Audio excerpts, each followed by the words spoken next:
Morning students.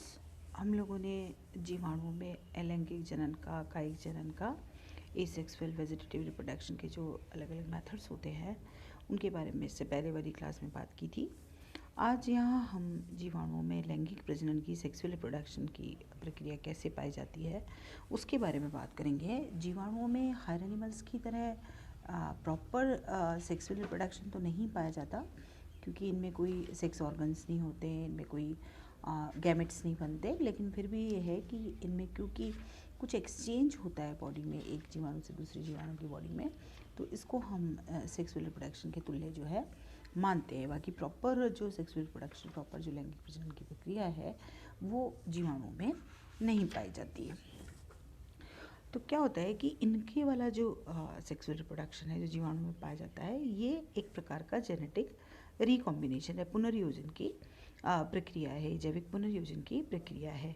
इसमें क्या होता है कि नया जीनोटाइप बनता है बाय रिकॉम्बिनेशन ऑफ जीन्स, जिसमें कि जेनेटिक मटेरियल का दो होमोलोगस क्रोमोसोम्स के बीच में एक्सचेंज हो रहा है। दो समजात गुणसूत्रों के बीच में जेनेटिक मटेरियल एक्सचेंज हो रहा है और जिससे एक नया जीनोटाइप डेवलप हो रहा है। इधर का पार्ट दूसरे में जा रहा है तो उसका पुराना जो कॉम्बिनेशन था, पुराना जो जेनेटिक कॉन्स्टिट्यूशन था, वो चेंज हो रहा है।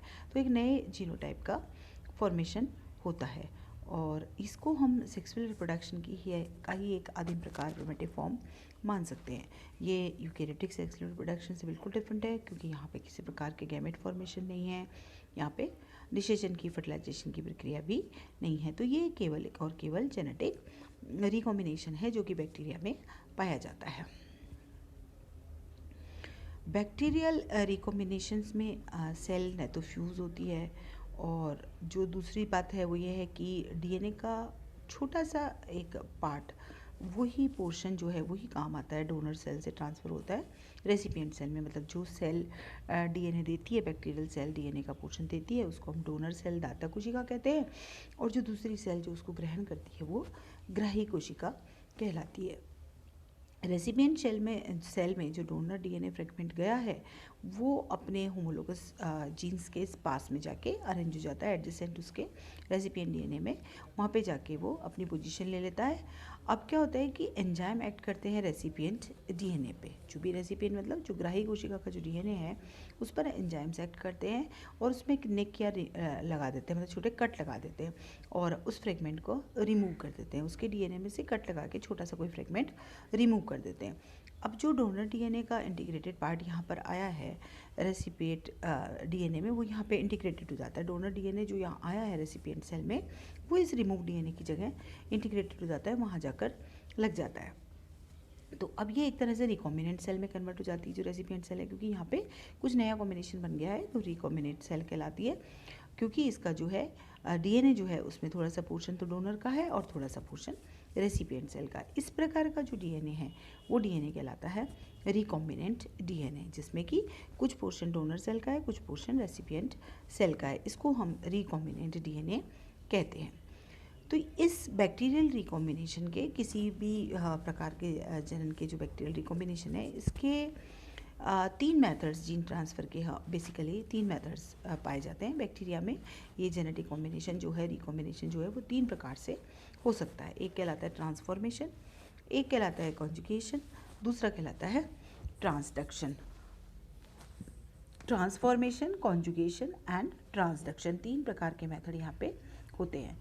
ट्रांसफॉर्मेशन जो है, इसमें ट्रांसफ़र ऑफ सेल होगा, कोशिका का सेल फ्री डीएनए जो है वो ट्रांसफ़र होगा।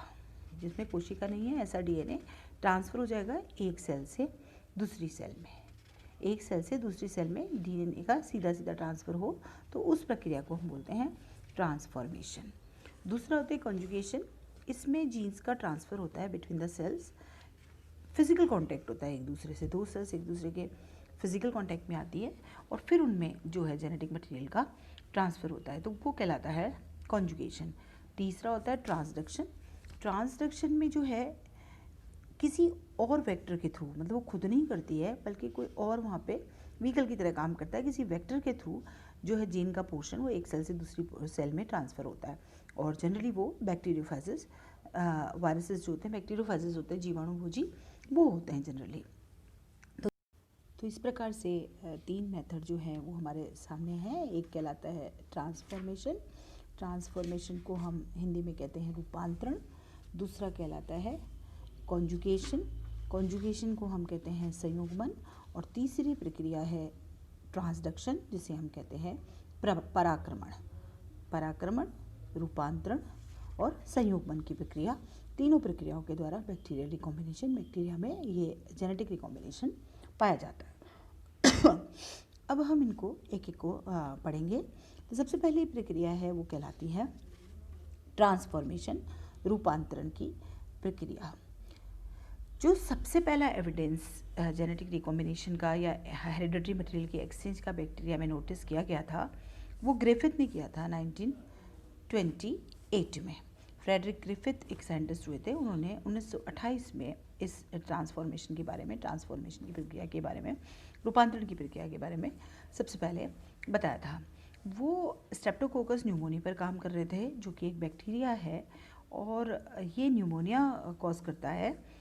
न्यूमोनिया का जो फीवर है वो उसके द्वारा, स्ट्रेप्टोकोकस न्यूमोनिया के द्वारा होता है। ग्रिफिथ ने ऐसा बताया कि इस बैक्टीरिया के, ये हम जानते भी थे कि इस बैक्टीरिया के दो स्ट्रेन्स पाए जाते हैं। एक कैप्सुलेटेड है जो कि डिजीज़ कॉजिंग है, मतलब उस पर कैप्सूल पाया जाता है, वो डिजीज़ कॉज करने का काम करता है। और अगर हम उसको अगार जेल में डेवलप करें, अगार मीडियम में डेवलप करें, तो ये जो है स्मूथ कॉलोनी डेवलप करता है। इसको हम बोलते हैं एस टाइप। कैप्सुलेटेड फॉर्म जो स्मूथ कॉलोनी डेवलप करती है उसको हम कहते हैं एस टाइप। दूसरा जो है वो नॉन कैप्सुलेटेड फॉर्म है, नॉन कैप्सुलेटेड स्ट्रेन है और ये डिजीज़ कॉजिंग नहीं होता। इसको अगर आप न्यूट्रिएंट आकार में डेवलप करेंगे, ग्रो करेंगे, तो ये रफ कॉलोनी डेवलप करेगा। इसे हम कहते हैं आर टाइप। तो स्ट्रेप्टोकोकस न्यूमोनिया की दो टाइप्स हैं, एक है एस टाइप और दूसरी है आर टाइप।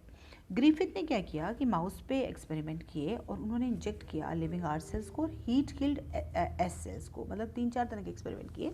जो मेन जिससे वो कंक्लूजन पे आया उसमें क्या था कि उन्होंने लिविंग आर सेल दी और हीट किल्ड एस सेल दी। एस सेल जो कि डिजीज़ का कारण बनती थी, उसको उन्होंने हीट से किल कर दिया, मार दिया। ऐसी एस सेल्स उन्होंने माउस में इंजेक्ट की। लेकिन उन्होंने क्या देखा कि इंजेक्शन के कुछ समय बाद, कुछ ही दिनों में माउस जो है वो मर गया। तो ग्रिफिथ ने आइसोलेट किया living S cells from the blood of the dead mouse. Dead mouse का जो ब्लड एकत्र किया, उसमें उन्हें ये पता लगा कि यहाँ पे लिविंग एस सेल्स भी मिल रही है, जबकि उन्होंने तो दी नहीं थी, उन्होंने तो केवल आर टाइप और हीट किल्ड एस सेल्स दी थी, पर वो उन्हें वहाँ पे मिली। तो उसके अकॉर्डिंग ग्रिफिथ ने कंक्लूड किया कि हीट किल्ड जो एस सेल्स है ये कुछ रिलीज़ कर रही है, एक फैक्टर रिलीज़ कर रही है जो कि आर सेल्स को भी कैप्सूल डेवलप करने में सक्षम बना देता है और वायलेंट बना देता है, उग्र बना देता है। वो वहाँ पे कैप्सूल डेवलप कर देती है और वो उग्र भी हो जाती है। तो ये जो है इन एक्सपेरिमेंट्स के अकॉर्डिंग जो है वो ट्रांसफॉर्मेशन की बात जो है वो सामने आई। ये यहाँ पे ग्रिफिथ के एक्सपेरिमेंट्स आपके सामने हैं।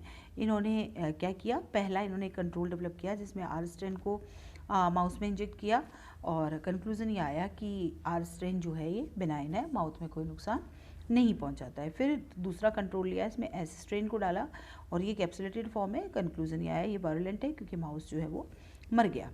तीसरे में इन्होंने हीट किल्ड एस स्ट्रेन डाला और माउस जिंदा रहा, मतलब हीट किल्ड स्ट्रेन में जो हीट किल्ड जो एस स्ट्रेन था उसमें क्योंकि वो ख़त्म हो गया तो वो वहाँ पे जो है माउस में प्रॉब्लम डेवलप नहीं कर पाया। चौथा जिसकी अभी हमने बात की उसमें आर स्ट्रेन और साथ में heat killed strain S strain डाला।